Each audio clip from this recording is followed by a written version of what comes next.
of our STEM Virtual Experiment Series, and I'm your presenter, Kemar, and I work as a research officer at the Scientific Research Council. And for today's topic, we'll be looking at Titrimetric methods of analysis. So what is Titrimetric analysis? Now, Titrimetric analysis is the determination of the volume of a solution of accurately known concentration, which is required to react quantitatively with the measured volume of the solution of a substance of which the concentration is unknown. Now, the solution of accurately known concentration is known as the standard solution. So the mass of the substance dissolved in the solution of unknown concentration is calculated from the volume of the standard solution used, the chemical equation, and the relative molecular mass of all reacting compounds. Now, the reagent of known concentration is called the titrant, and the substance being titrated is called the titrant. So right here we have a setup of titrimetric analysis. Now, in our burette, we would have the titrant whose concentration we know, and in our conical flask we would have a known volume of the titrant, and that's the concentration which we don't know that we're trying to determine. Now, to carry out the titrimetric analysis, as we said, the standard solution, we would add that to our long graduated burette. And the process of adding the standard solution to the solution of unknown concentration until the reaction has come to completion is called a titration. And the point at which the reaction comes to completion is called our equivalence point or theoretical or stoichiometric endpoint. So right here we have a setup of a standard solution of hydrochloric acid with an unknown concentration of sodium hydroxide.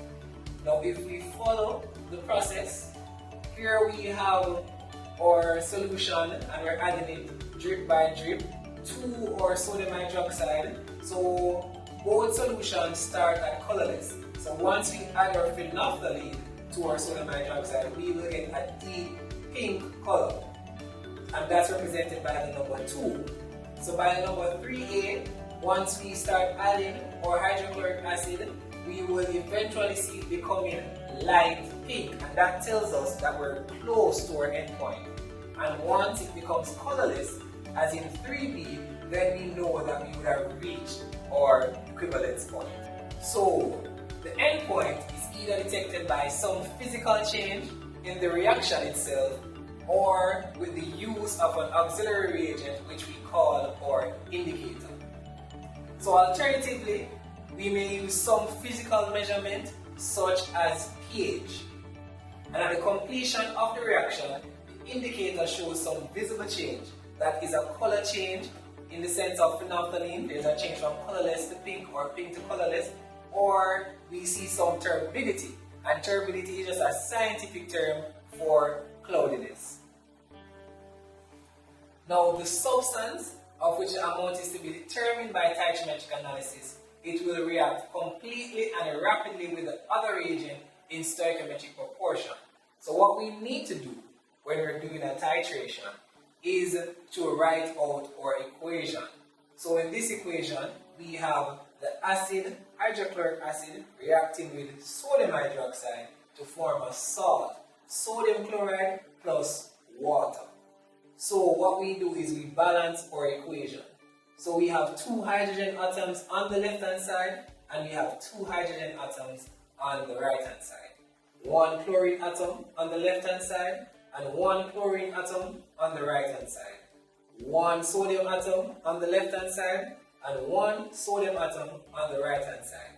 1 oxygen atom on the left hand side and 1 oxygen atom on the right hand side. So we realize that the reaction is fast and there is alteration in both the physical and the chemical properties of the solution once equivalent point is reached. And this is detected either by the indicator or by some potential difference. So in the case of pH, the pH will be steadily rising and then we'll see a sharp spike whenever we reach the endpoint. But in terms of color change, if we're moving from colorless to pink, you start with a colorless solution, and then once we're reaching close to endpoint, we start seeing drops of pink. At that point, we slow down our titration, adding drop by drop. Once we reach endpoint, we will see a pale pink color. And if we're seeing a deep pink color, we would have known that we would have gone too far. So there are 4 main types of titrometric analysis. First, we have our acid-base titrations. These are also known as our neutralization reactions, and this is what we'll mostly be covering in this experiment. So it's the use of acids and bases to form salts. Secondly, we have our complexation reactions. In these titrations, we have the formation of a complex, normally in the use of metal ions. Thirdly, we have our redox titrations. In these titrations, there is oxidation and reduction occurring at the same time. An example of redox titrations is when an iodine compound is titrated with a reducing agent, and in that reaction, iodine is reduced to an iodide compound. And lastly, we have our precipitation titrations. In these titrations, a precipitate is formed, and that is what we're talking about when we say we will see changes in turbidity in our titrations. So our acid-base titrations, as we said before, they're also called neutralization reactions. We have standard solutions of acid called acidometric, or standard solutions of bases called alkylometric used in these titrations. And their concentration is expressed in terms of molarity. And molarity is the number of moles of solute that's dissolved in 1 liter of solution. So remember, molarity is the number of moles divided by the liters of solution, and most times it's in 1 liter of solution. So remember guys, molarity, number of moles divided by volume. So we normally use 2 types of indicators in acid-base titration. First, phenolphthalein. Phenolphthalein, it is a weak acid, it is colorless in acid and pink in alkali. So remember that, colorless acid, pink in alkali. So it is suitable for titrations between a weak acid and a strong base, and also in titrations between a strong acid and a strong base. Now our other indicator is methyl orange. Methyl orange is a weak base. It is yellow in alkali solutions and it is pinkish red in acids. And it's suitable for a titration between a strong acid and a weak base, and also for a weak acid and a weak base. So as you realize, if we're titrating a strong base and a strong acid, either phenolphthalein or methyl orange can be used. So there are some important things to note whenever doing titrations and calculations for titrometric analysis. 1. Remember your mass concentration. This is your mass divided by your volume, which is normally 1 liter. So that's the number of grams divided by the amount of volume, so grams over liter. Secondly, your relative molecular mass, grams per mole, and we get this by adding up the various elements of the compound, and we use our periodic tables to get our figures. So our molar concentration, also called our molarity, the number of moles divided by the volume, so moles per volume. And importantly, remember the balancing of our stoichiometric equations. Ensure that they're the same number of elements on the left hand side and the right hand side. Guys, it's experiment time. So let's grab our lab coats and our safety gear and head to the lab.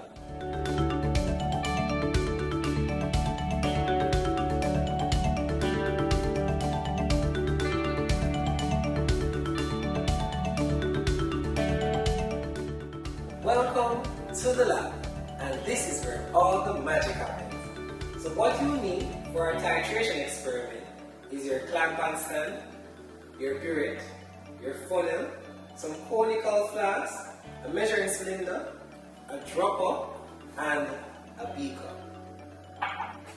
This is our setup. So we have our hydrochloric acid, which we know the concentration of 1.21 moles per liter. And we will add it to our burette using a funnel to reduce any spillages from occurring.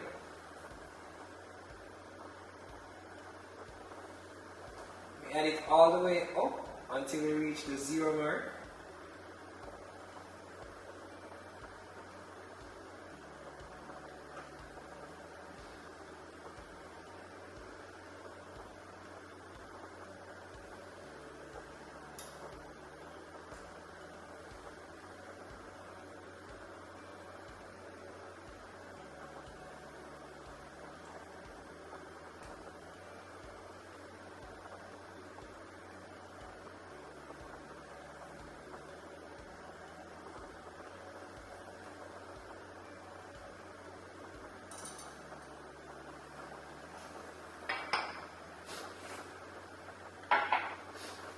And then we read the starting point of our meniscus. And you know what the meniscus is, class. So class, we read our meniscus at eye level.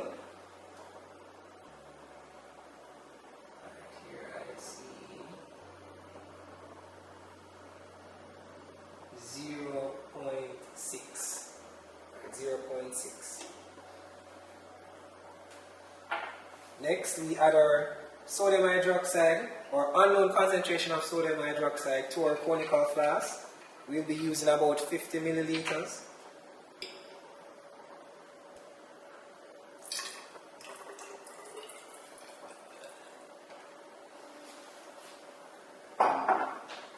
And remember to read everything at eye level.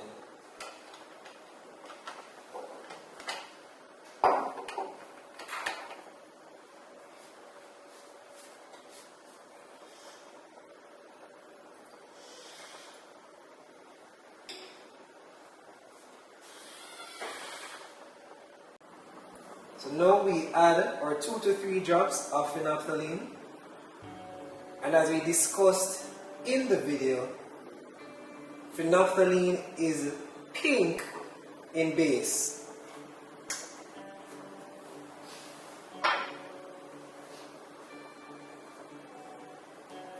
So at this point, we will begin the titration as we slowly add our acid. So our initial reading is 2.2. So always remember to read your burette at eye level, and you take your readings from the bottom of the meniscus. So what the color change that we want is from pink to colorless. And as we add, we slowly swirl.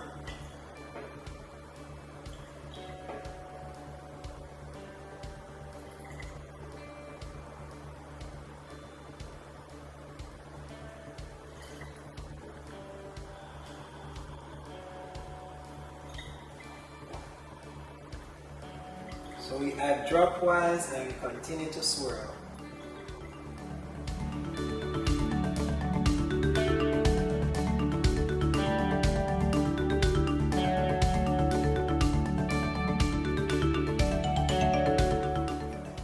Alright, so we're seeing where we're getting our color change. We're moving from pink and we're starting to get a colorless solution. About 1 or 2 more drops should give us what we're looking for.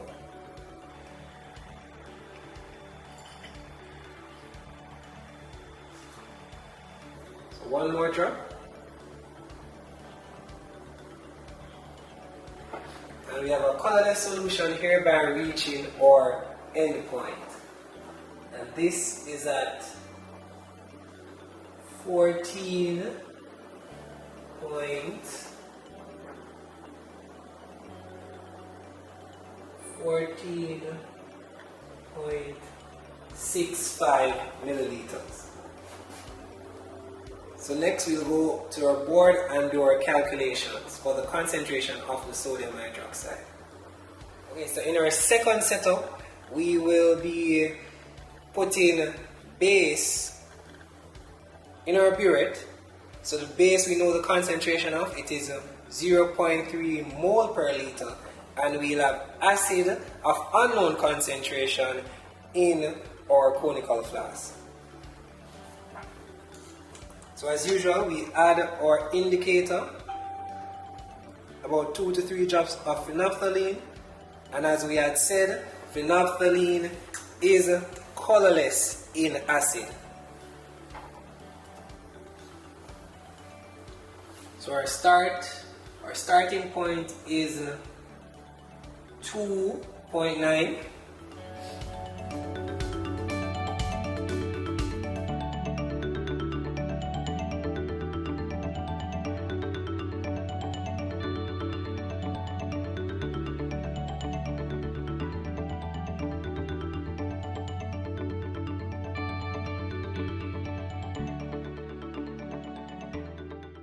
And here we see our color change from colorless to pink.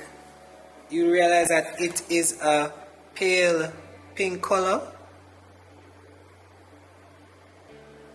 And let me show you what happens when you go too far. If your pink is this deep, then you know that you have gone too far.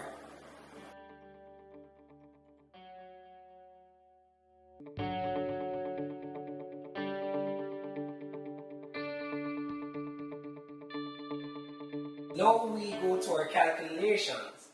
So we write down the information that we know and the information for our unknown. So we are using a 1.21 molar concentration of sodium of hydrochloric acid, and we are using an unknown concentration of sodium hydroxide, but we use 50 ml in our experiment. So based on our burette readings, our initial burette reading was 2.2 milliliters, and our final reading was 14.65 milliliters. So the volume that we used for our hydrochloric acid was 12.45 milliliters. So based on information that we have, we know that there are 1.21 moles in 1 liter of hydrochloric acid. So we need to find how many moles, that's X moles, are in 12.45 milliliters of hydrochloric acid. So we cross multiply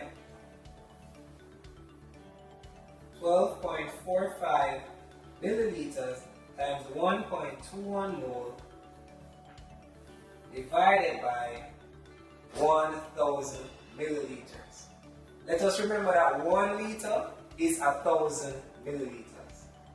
So based on our calculations, we have 0.015 moles in 12.45 mils of hydrochloric acid. So now we need our stoichiometric equation. So HCl plus NaOH gives us NaCl, sodium chloride, plus water. And we balance our equation, 2 hydrogen on the left hand side, 2 hydrogen on the right hand side, 1 chlorine on the left hand side, 1 chlorine on the right hand side, 1 sodium on the left hand side, 1 sodium on the right hand side, 1 oxygen on the left hand side, 1 oxygen on the right hand side. And since the ratio for sodium hydroxide and hydrochloric acid is a 1-to-1 ratio,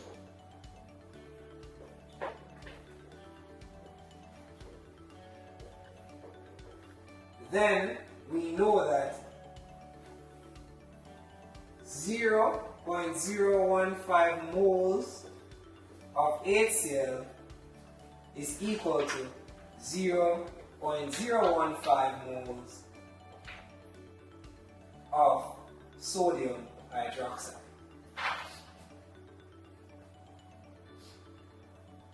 So we know that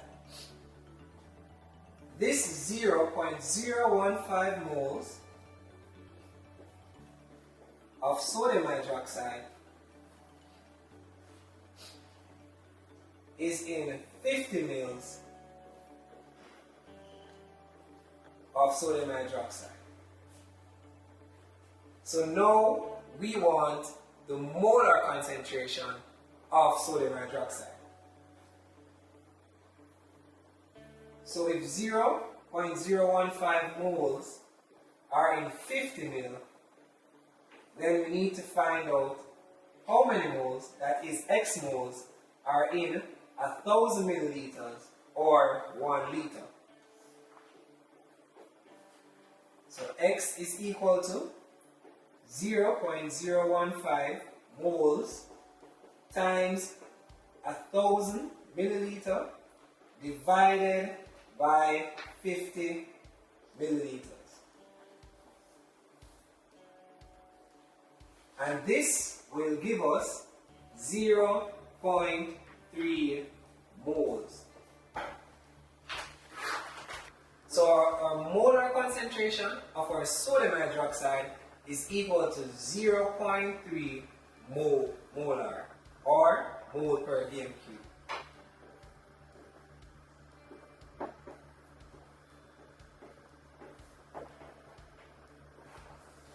What you may also be asked in class is to find the mass concentration as well.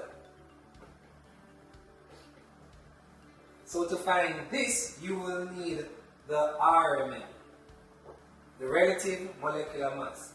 So remember that mass concentration is grams per liter. So the RMM for sodium hydroxide is equal to 40 grams per mole. And we get that from our periodic table. So mass concentration